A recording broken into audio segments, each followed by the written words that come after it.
وبري أدو ما لقاري ألا أوك وأنا لدوشي ما أنا أدوكنا أي والله نوم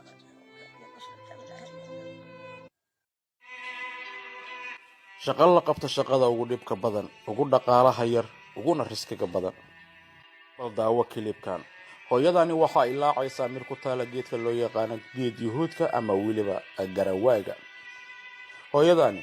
waxa ay maalin walba gurtaa culays gaarayo 20 kiilo ama 25 kiilo waxa ay degan tahay Hurwaay Alcadaala waxa ayna u iibgeysaa suuqa xoolaha oo masaafo dhan u jirto qiyaastii 2 kiiloomitir iyo in ka badan meesha ay ku lugeynayso waa hood riski ah qiimaha laga soo siinayo jawaanka aadka u culus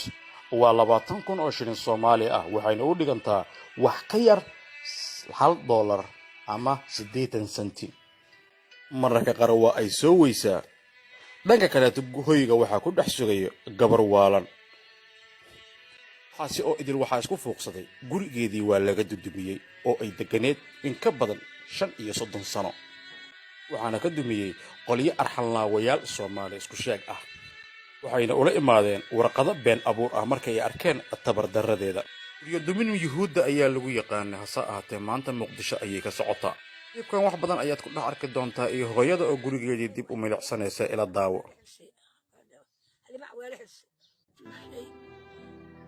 أخبار الله شوقية قالوا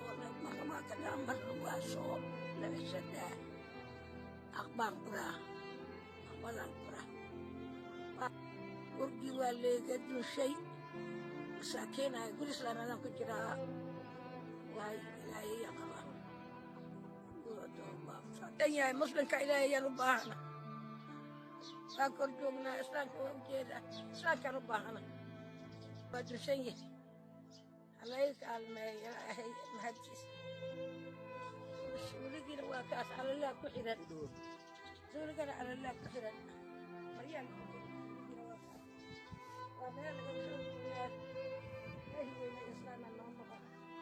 قر يدي كان واقبا ويسكح المصنع ووحن هذا الكلوة يبقى ووحن ولا كريمة تقول لا يبعد مشراي الله وكلمه كلمه ربنا الله وكلمه يبعد مشراي بركوا بري أدو ما لقاري الله أوك وأنا لدوشي ما أنا أدوكنا أي والله نوم يا بسرة الله